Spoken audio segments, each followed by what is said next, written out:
अस्सलाम वालेकुम दोस्तों, कैसे हो आप लोग। सऊदी काउंसिल ऑफ इंजीनियर्स के बारे में अपडेट शेयर करूंगा इस वीडियो में। काफ़ी दिनों के बाद वीडियो बना रहा हूँ सऊदी काउंसिल से जुड़ा। देखिए, सऊदी काउंसिल ऑफ इंजीनियर में रजिस्ट्रेशन मैंडेटरी है।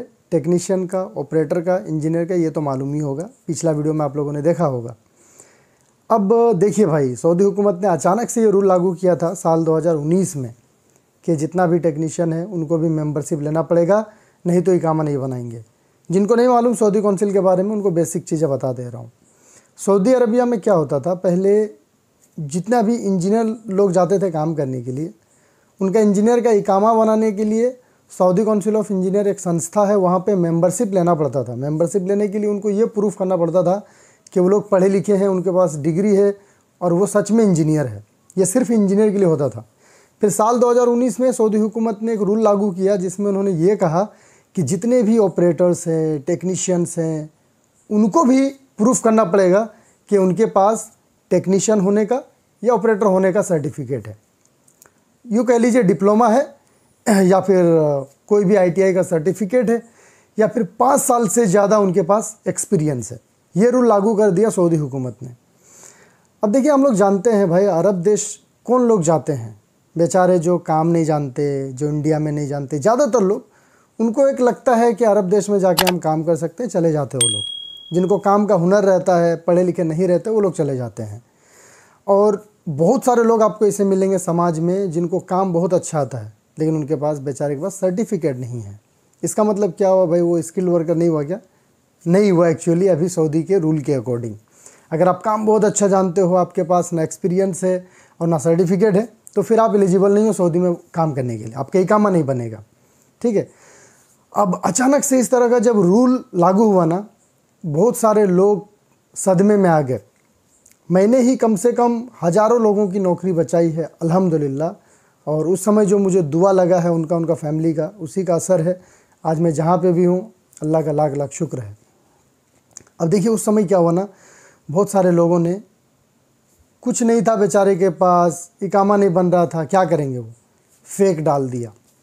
पहले तो नल्ला चलता था, इधर से डुप्लीकेट बना के लेके जाते थे, नल्ला चलता था। अभी भी बहुत लोग ये गुमराही में है कि डुप्लीकेट लेके जाएंगे चल जाएगा, लेकिन अभी के टाइम में गलती नहीं करना है मेरे भाई। किसी के पास भी अगर डुप्लीकेट सर्टिफिकेट है, जो एजेंट लोग बना के देता है 1000-1500 रुपया में, फेंक दो उसको, डस्टबिन में डाल देना, उसको लेके मत जालना।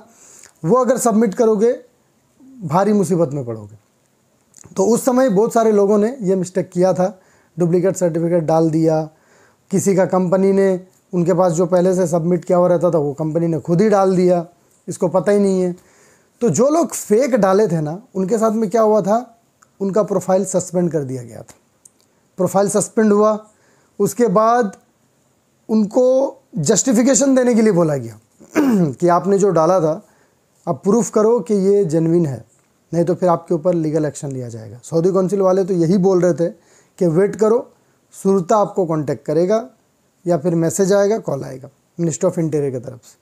बहुत सारे लोग परेशान थे उस समय। मुझे याद है सिराज भाई के दोस्त अलकसीम में उनका एक दोस्त था, बेचारा रूम में थे, और भी कई जगह से मुझे लोगों का कॉल आता था, मैसेज आता था। बहुत लोग परेशान थे, भाई क्या होगा बताइए ना इकामा बन रहा, ना कंपनी सपोर्ट कर रही है, ना सैलरी मिल रहा है, ना मैं छुट्टी जा सक रहा हूँ, ना मैं एग्जिट जाने सक रहा हूँ, ना कुछ अपडेट मिल रहा है कि मेरे साथ आखिर होगा क्या। ये सिचुएशन था। इमेजिन करिए आप लोग कैसा लगता होगा, और वो भी सऊदी अरब जैसा कंट्री में। सऊदी अरब में वहाँ का लेबर लॉ ये कहता है, अगर कोई फर्जरी केस में पकड़ा जाता है तो उसके ऊपर लीगल एक्शन लिया जाता है, जेल भी होता है और उनको पेनाल्टी भी लगता है। अभी तक इंजीनियर के लिए ये चीज़ हुआ है, लेकिन आप लोगों ने टेक्नीशियन के लिए नहीं सुना होगा। कोई भी न्यूज़ आर्टिकल आप लोग देखो, टेक्नीशियन पे अभी तक कार्रवाई नहीं हुई है, अल्लाह का शुक्र है। और मैंने कई एक्सपर्ट्स बात भी किया इस मैटर में।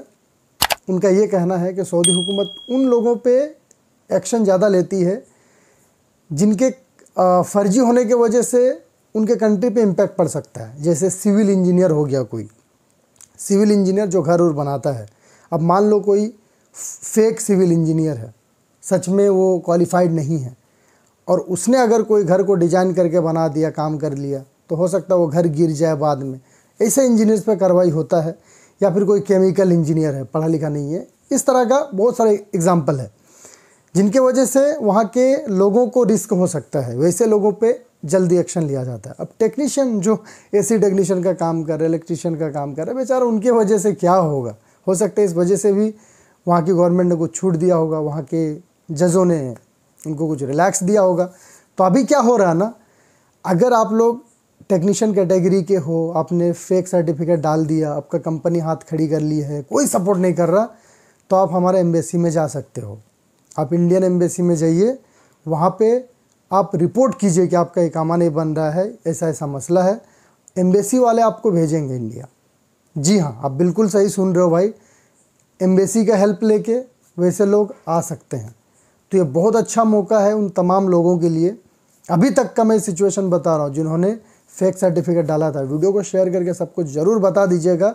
अगर किसी ने फेक डाला है सर्टिफिकेट, उनको बोलिए हमारे एम्बेसी में कॉन्टेक्ट करके उधर से वो आ सकते हैं। इस वीडियो का डिस्क्रिप्शन में मैं एम्बेसी का नंबर दे दूँगा, उनका मेल आईडी भी दे दूँगा और व्हाट्सअप नंबर भी दे दूँगा। उनसे कॉल करो, उनसे डेट लेकर के जाओ वहाँ पे, और वो आपको एक डेट देंगे, कॉल करके बता देंगे, उस डेट में आप टिकट कर लेना, उसके बाद आप आराम से आ सकते हो। उसके बाद दोबारा आप लोग जाना मत सऊदी अरब। मैं तो ये बोलूँगा जो फेक डाले हो, जिनका सस्पेंड हुआ है, क्योंकि अभी नहीं हो रहा, हो सकता है आगे चल करके वो लोग एक्शन लें, क्योंकि आपका रिकॉर्ड उनके पास रहता है। तो इस वीडियो में यही एक अच्छी अपडेट देना था, तो मैंने सोचा चलो वीडियो बना के बता देता हूँ। क्योंकि प्रैक्टिकली एक भाई मेरे आए, तो उन्होंने मुझे जब बताया तो मुझे लगा कि आप लोग को भी बता देना चाहिए। चलिए, अपना ख्याल रखिए। इस वीडियो में इतना ही, मिलता हूँ फिर अगले वीडियो में। Thank you so much for watching.